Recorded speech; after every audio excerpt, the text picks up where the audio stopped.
Le livre que l'homme ne devait jamais pouvoir lire. Il existe dans l'existence humaine une contradiction si bouleversante qu'elle devrait suffire à faire trembler les certitudes les plus arrogantes. Comment un être limité, fragile, mortel, prisonnier du temps, du doute, de l'oubli, peut-il recevoir la parole de l'infini? Comment cette créature qui naît dans l'ignorance, qui vieillit dans l'incertitude et qui meurt sans avoir percé le secret de sa propre âme, pourrait-elle prétendre porter le verbe de celui qui a créé les galaxies sans effort et les lois invisibles qui maintiennent l'univers suspendu dans un équilibre parfait? Voilà le véritable miracle du Coran. Un miracle que beaucoup réduisent à sa beauté linguistique, à son éloquence ou à sa mémorisation, alors que la réalité est infiniment plus vertigineuse. Le plus grand miracle du Coran n'est pas seulement qu'il soit divin, mais qu'il soit devenu accessible à l'homme. Car, avant même de parler de compréhension, de récitation ou de méditation, il faut mesurer l'abîme colossal qui sépare la créature du Créateur. Nous parlons ici du Verbe de Dieu, non du discours d'un philosophe, d'un poète ou d'un roi. Nous parlons d'une parole qui émane de celui dont la science embrasse tout ce qui fut, tout ce qui est et tout ce qui sera. Une parole qui ne procède ni d'une réflexion progressive, ni d'une expérience acquise, mais d'une connaissance absolue, éternelle et parfaite. Et c'est précisément ici que l'orgueil moderne révèle toute sa naïveté. Beaucoup abordent aujourd'hui le Coran comme on ouvre un livre ordinaire, persuadés que leur simple intelligence suffit à l'encercler, à le juger, à le disséquer, comme si l'esprit humain pouvait, par ses seules capacités, contenir une parole venue de l'absolu. Or, la première vérité que le Coran enseigne implicitement est justement l'incapacité fondamentale de l'homme. Non, l'être humain n'était pas naturellement apte à recevoir cette parole. Non, l'intelligence humaine n'aurait jamais pu seule gravir cette montagne métaphysique. Et c'est pour cela que le texte lui-même insiste avec une force saisissante. Et nous avons certes facilité le Coran pour le rappel. Y a-t-il donc quelqu'un pour réfléchir? Cette répétition de cette ayah n'est pas stylistique, elle est théologique, existentielle, presque cosmique. Elle signifie que sans cette facilitation divine, le Coran serait demeuré inaccessible à l'humanité entière. Comprenez bien ce que cela implique. Lorsque Dieu dit qu'il a facilité le Coran, cela signifie qu'à l'origine, il ne l'était pas pour nous. Cela veut dire que l'homme n'avait pas la capacité naturelle de porter un tel dépôt. Cela veut dire que la révélation n'est pas descendue parce que l'homme était suffisamment élevé pour la recevoir, mais parce que Dieu, dans sa miséricorde infinie, a élevé l'homme afin qu'il puisse en supporter une part. Voilà pourquoi le Coran décrit parfois son propre poids en des termes terrifiants. Si nous avions fait descendre ce Coran sur une montagne, tu l'aurais vu s'humilier et se fondre par crainte de Dieu. Regardez la profondeur de cette image. La montagne, symbole de stabilité, de force et de permanence, se disloquerait sous le poids de cette parole. Tandis que l'homme, cet être faible qui tombe malade pour une bactérie invisible, qui s'effondre psychologiquement pour une rupture ou un deuil, ose parfois prétendre que ce livre serait une simple production humaine. Non, si le Coran était laissé dans toute la majesté brute de sa transcendance, l'humanité n'aurait jamais pu s'en approcher. Le miracle est donc double. Le Coran est divin et pourtant il peut être porté par des poitrines humaines. Il est céleste et pourtant il se laisse réciter par des langues mortelles. Il est infini dans sa source et pourtant accessible dans sa formulation.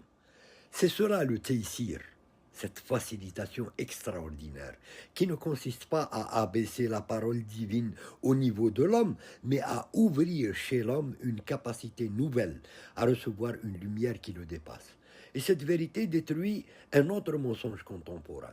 celui qui consiste à croire que l'accès au Coran serait réservé à une élite intellectuelle, à des spécialistes enfermés dans des bibliothèques ou à des théologiens parlant une langue inaccessible. Non, le Coran a été facilité pour le rappel. Cela signifie qu'un vieillard illettré peut pleurer en l'écoutant, qu'un enfant peut le mémoriser, qu'un pauvre peut y trouver une sagesse que des philosophes entiers n'ont jamais atteinte. Car Dieu n'a pas conditionné l'accès à sa parole par le prestige social, par la richesse ou par l'intelligence académique. Il a ouvert une porte universelle vers lui, mais attention, cette facilité n'annule pas la profondeur. Voilà encore un paradoxe extraordinaire du Coran.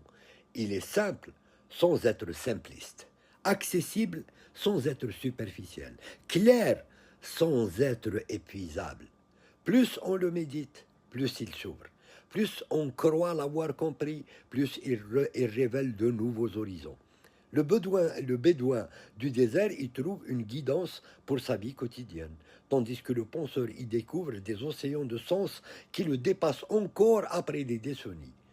Aucun livre humain ne possède cette priorité. Les œuvres humaines vieillissent, se démodent, s'épuisent intellectuellement. Le Coran, lui, traverse les siècles sans perdre sa capacité à bouleverser les consciences.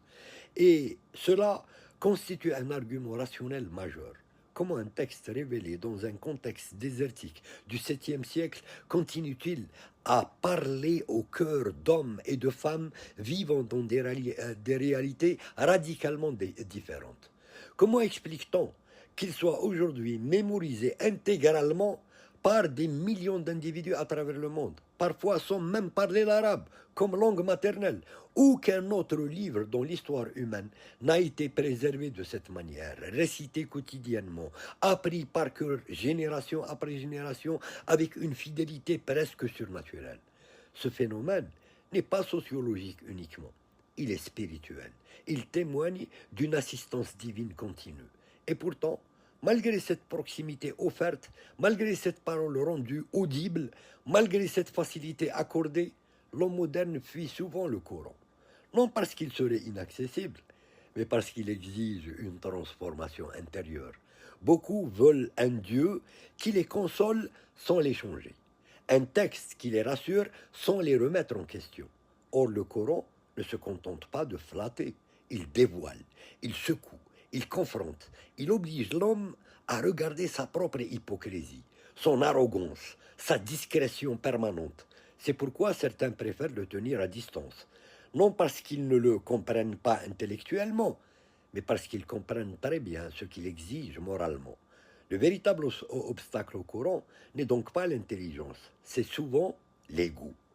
Car reconnaître que cette parole vient de Dieu implique de reconnaître que nous ne sommes pas le centre de l'univers, que notre désir n'est pas la mesure du vrai, que notre époque n'est pas le sommet absolu de la civilisation humaine.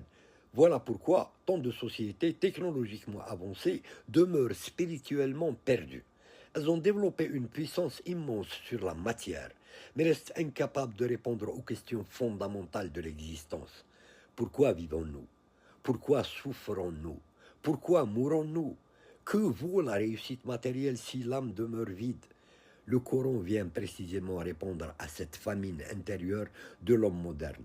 Il ne parle pas uniquement au cerveau, il parle à la totalité de l'être. Il rappelle à l'homme qu'il n'est pas une simple machine biologique condamnée à consommer puis disparaître, mais une créature porteuse d'un souffle spirituel et destinée à retourner vers son Seigneur. Et c'est ici que résonne avec une force bouleversante la question divine. Y a-t-il quelqu'un pour se rappeler? Quelle question terrible et magnifique à la fois. Dieu n'impose pas, il appelle, il ouvre la porte, il facilite le chemin, il rend sa parole proche, puis il interpelle la conscience humaine. Y a-t-il quelqu'un qui veut réellement entendre? Quelqu'un qui veut sortir du vacarme de ce monde pour écouter enfin ce qui donne un sens à l'existence? Car le drame de notre époque n'est pas l'absence de signes, c'est l'excès de distraction. Jamais l'homme n'a eu autant accès à l'information. Et jamais il n'a été aussi éloigné de la sagesse. Nous vivons noyés dans les écrans, saturés de bruit, incapables de rester seuls quelques minutes et avec nous-mêmes. Alors que le Coran exige précisément cette disponibilité intérieure, ce silence du cœur sans lequel aucune lumière ne peut pénétrer. Et pourtant, malgré nos égarements, malgré nos fautes, malgré notre oubli chronique, Dieu continue de tendre cette passerelle au-dessus de l'abîme. Voilà la dimension la plus émouvante de cette révélation. Dieu savait nos limites, nos faiblesses, nos rechutes, nos incapacités à atteindre seul la vérité absolue. Et malgré cela, il nous a parlé. Il aurait pu laisser l'humanité errer dans ses contradictions jusqu'à la fin des temps. Mais par miséricorde, il a rendu l'inaccessible proche, l'immense audible, l'éternel récitable. Alors, la vraie question n'est plus de savoir si le Coran est accessible. Dieu a déjà répondu à cela en le facilitant. La vraie question est désormais celle-ci. Après que Dieu a abaissé pour nous cette corde céleste, aurons-nous encore le courage tragique de l'ignorer ?